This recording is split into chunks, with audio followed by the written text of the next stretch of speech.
Good morning. Today is, I believe, yes, July 14th, 2020. I believe it's Bastille Day in France. We're going to do chapter 15 pretty quick. I don't want to make it sound like it's not an important chapter, but it's not one you're going to deal with probably in the day-to-day expectations of contractual law the way you deal with some of the previous chapter, but it's still an important chapter, and it's called special bailments. Remember what a bailment is? Basically, one party's possessing another person's property for a limited duration. And the basic baseline of that is basically that the bailee, the one currently possessing it, has to return it to the bailor in the condition upon which they received it, unless it was designed to be left with the bailee to be altered, repaired, or painted, or changed in some way, something like that. But chapter 15 is mostly about carriers. What's a carrier? If I'm buying goods from you and you're out in Arizona, chances are we're going to have to provide for some kind of delivery service. And if you're going to ship the goods to me, you're the seller, but you're also now the shipper. A lot of people, when they hear that word shipper, they think that's the person that's going to actually carry the goods to the purchaser. No, the shipper is simply the seller of the goods, and they're going to arrange to have a carrier take it to the buyer. That carrier could be a private carrier, and then that's all based upon whatever the contract says. And here's a real practical moment. You always have the power, even when it's a public carrier. Public carrier is basically, it can be a private company, but it has to be an entity that's willing to serve all who apply. And FedEx and UPS, the United States Postal Service, these are all public carriers. But there's private ones out there, and they basically discriminate not based upon race, color, creed, national origin, religion, things like that, but they discriminate in terms of what kind of clientele and services they might be willing to supply. We're mostly good, so we're not going to focus too much on private characters because that's just the individual contract that the shipper, the seller, is going to have with the physical movers, for lack of a better way of saying it. It's like truckers or some kind of airplane or cars, things like that, however they're going to do it. We're going to talk mostly about common carriers, and the definition is pretty good in your book. It's basically they're willing to serve anyone who applies. It undertakes to transport goods or people without discrimination for all who apply for that service, meaning they don't discriminate. We only do cars or we only do livestock. They are a carrier generally of most goods or persons. And again, the consignor, it's a language issue. It's open book test, so I don't get too worried about it. The consignor is also the shipper, usually also the seller. The consignee is going to be the recipient, also usually the buyer or the purchaser of the goods. And the bill of lading is the contract between the shipper or seller and the actual physical carrier of the goods. And here's a real practical moment. You can always shift liability or change liability in the bill of lading. All bill of lading is basically the contract, again, between the shipper and the carrier that's actually going to carry the goods. Public carriers, in order to have that limitation that they put into their risk of loss, has to have the government approve it. Those of you who have ever flown on a plane or gone on Amtrak and you check baggage, there's often a limitation right on the agreement that liability be only for a certain amount of money. They can't just do that of their own accord and contract with you.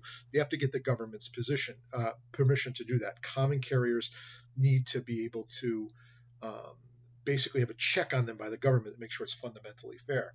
As a general principle, once the shipper delivers the goods to the carrier, if it's a public carrier, they are almost strictly liable now. So I bring the goods, I'm selling phones or something like that, I bring it over to the carrier.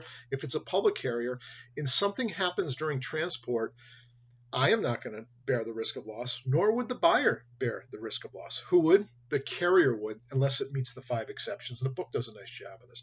Act of God. This is basically, say it's a trucking company, it's a public carrier, and a bolt of lightning comes down and it strikes the trailer and the goods all get burned up. They would not be liable under those circumstances. But who would be? Usually the seller. The buyer usually doesn't bear liability until it's delivered to the location upon which it was agreed upon, whether it's the buyer's address or whether it's a warehouse where the buyer will at least have an opportunity to retrieve those goods. So an act of God, just like it sounds unusual, it has to be unexpected. If we know there's a giant snowstorm going through and the carrier decides to drive through it, they will remain liable because they is not an act of God in terms of a unanticipated event. They knew about the event. Acts of a public authority. Say I'm shipping fruit from California and I'm shipping it out to the eastern seaboard, and maybe there's a rare fly that somehow came over from another country and it's invading the crops of California where I'm selling from, and the government may seize those goods and destroys them. The carrier is not going to be liable under that circumstance, not strictly. So basically, it's like a strict liability unless one of these exceptions apply. One, act of God. Two is act of a public authority. The next one is inherent nature of the goods. This one is difficult to wrestle with by a lot of people, students especially, because it's new to them. But sometimes goods by their very nature just will deteriorate or be destroyed by the very nature. I always think of very, very delicate flowers.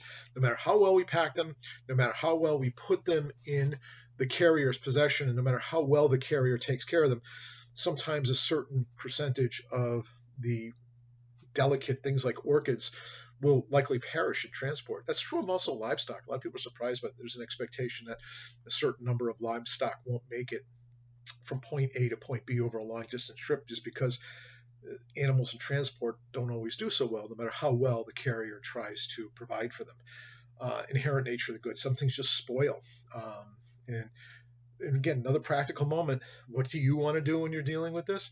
Always have contractual terms and buy insurance if it's available. Insurance is often very cheap on shipping, and it makes everyone rest easy, because I don't want to be the one as the seller.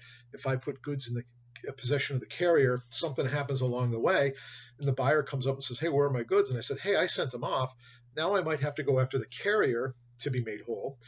The buyer is certainly going to, and they would be rightly so, they're not going to be liable because it was never ultimately delivered to them or to their location where they could have access to them.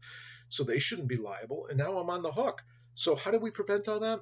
Either you put contractual terms who will bear the risk of loss, you can shift that burden, or you buy insurance. Insurance is, especially if it's something of significant value. You don't want to lose sleep at night thinking that something terrible is going to happen to the goods in transport. The next one is act of the shipper. This is pretty interesting. It happens to me a few times. I was going to bring a few up here because my daughter bought my house, and one of the nice things about selling my previous house to my daughter was I left half of my stuff there. And one of the things I collect is political memorabilia. One of the oddball things I collect are these things called commemorative plates. I don't know why I collect them other than the fact that they're so cheap. But I had one of Lyndon Baines Johnson, basically, an etching or a picture on a dinner plate of Lyndon Baines Johnson. I guess you'd hang it on the wall.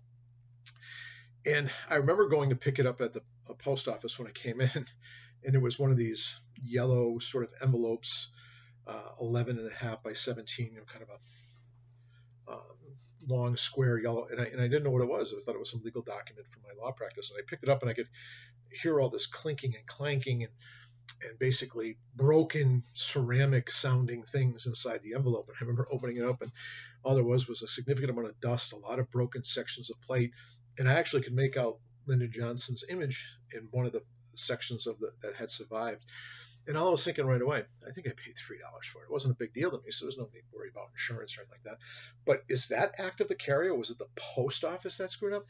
No, whoever the seller was literally slipped in a plate, a dinner plate, into an envelope with no protection, no bubble wrap.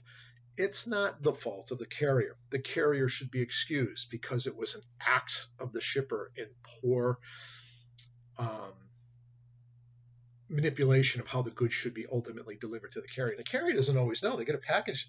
Sometimes they ask. Sometimes at the post office they'll ask, is anything fragile? Is it anything subject to spoilage? Is there anything in here that's petroleum based, something that can potentially ignite under certain temperatures? But think about it. Do people sometimes poorly pack items? Who should bear the loss? Use your common sense. It should be the shipper, because the shipper failed to package it the appropriate way. And the last one, which doesn't come up that much, is act of a public enemy. This isn't about bandits or robbers or mobsters that come after the tractor trailer and have it pulled over and steal the goods. We're talking about somebody we're at war with. I guess right now we're technically at war with Al Qaeda. I don't know how it's not really a country. At one time you only could be at war with nations. But generally speaking, This one's not going to come up. It's just not, we haven't had a declared war. And it'll surprise, we've had many wars. We haven't had a declared war since World War II. So that's really not going to come up too much. But it's kind of a straightforward thing. So what's the concept? Shipper, once delivered to the carrier bears the liability if they're a public carrier, which most carriers are. Bills of lading, all that is, I hate these fancy terms because some of you must be reading this stuff and hearing me talking about it. It's like, bill of lading, what the heck is that? All it is the contract between the shipper and the carrier, and they can limit their liability in that contract. But if it's a public carrier, which most are, they have to get the government to consent on the limitations of their liability. We know airlines have that consent. Amtrak has that consent when you carry their goods through there.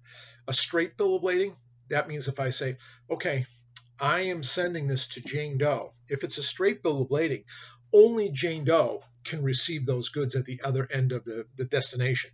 It can't be Bob Smith coming and pick it up. But if it's a negotiable bill of lading or a order bill of lading, just like a check paid to the order of James Corman, what can I do in the back? I can endorse it and have it transferred through negotiation to a third party.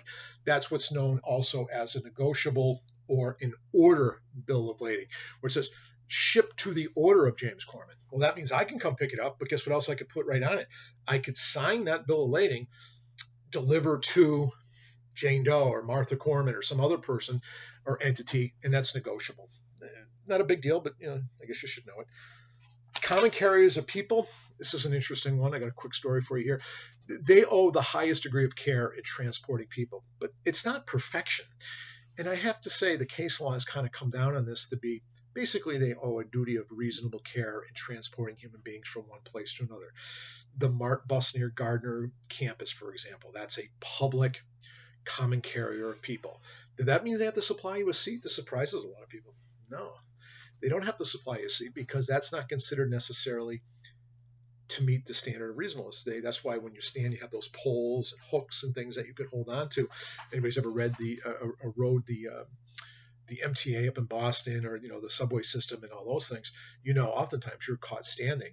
And are you able to make the argument if you were to fall and hurt yourself, could you sue them for failing to meet their duty as a common carrier of persons? Probably not, because you're not provided a seat, just provided some safe mode of transportation, and society has determined that standing up is okay. I once stood on an Amtrak train from Springfield, Massachusetts to 30th Street Station in Philadelphia, and I didn't feel safe at all. And I fell down several times just from the fatigue. It was an overbooked train. And I think of another story. My dog, Martha, is actually named after Martha's Vineyard. All of us hopefully have dreams. That's why we're in college, I think, on some level. But I love Martha's Vineyard. I never stayed overnight, but I've gone many a day trip. And it's brutal because I'm driving out from the Sturbridge area and I go all the way out to the ferry. And I get on the ferry is a common carrier, the public one. There's a private one, but I go on the public one. It's the Steamship Authority. We go over, then we get on, because I don't have any money. Well, not much. I get on the buses, the public buses. So I have me and my 4 kids, and we go and we go on the public buses and go all the way around. And one of the times we're on the bus, I was on the very front, and I wasn't talking to the bus driver, I guess you're not supposed to, but had the same exact sort of visual point as the bus driver. We're going down the road on Martha's Vineyard. There's people walking up and down on the sidewalks. Young girl, maybe 14 or 15, literally decides to just start walking across the street right in front of the bus without any kind of crosswalk or acknowledgement that she was about to do it. The bus driver, I remember slamming on the brakes, and I remember all the people in the back of the bus literally getting ejected out of their seats and flying forward and really piling on everyone up in the front, including my 4 kids. And I remember digging everybody out. No one was serious. Some people actually were seriously injured. There were some cuts and some abrasions. Some people had to leave in ambulances.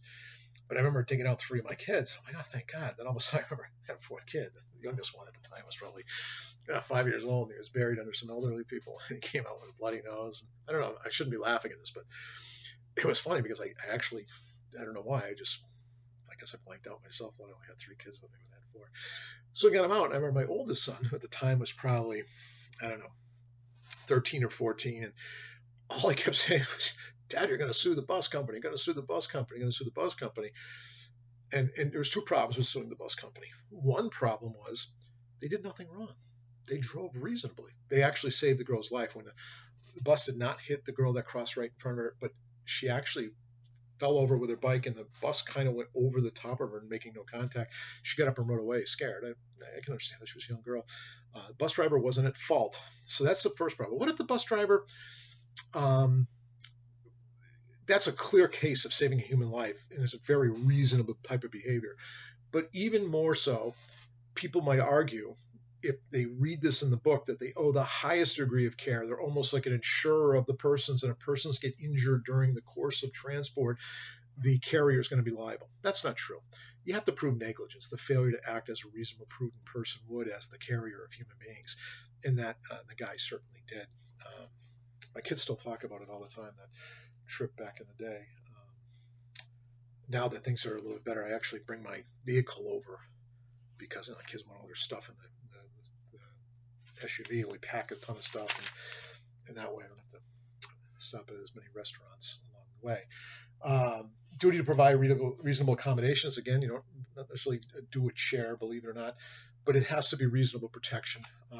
Hotel keepers also have a heightened duty of care beyond what we usually consider as reasonable, but I have to admit most of the jury instructions that go to jurors on this is they have to do it reasonable and prudent under circumstance to protect the hotel patrons and your belongings.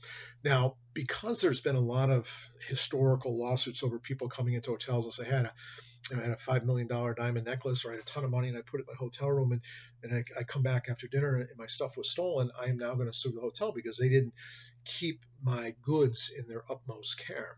So we provided pretty much nationwide principle where hotels can reduce their liability by posting conspicuously that they're going to limit their liability to a certain amount of money and provide the guest with a safe, either in the room now modern hotels seem to have them all in their rooms. Not that I go to hotels that much, but that's my recollection in recent history. Almost every hotel has their own little safe within the rooms, but if not in the room, they will provide one for you behind the main desk.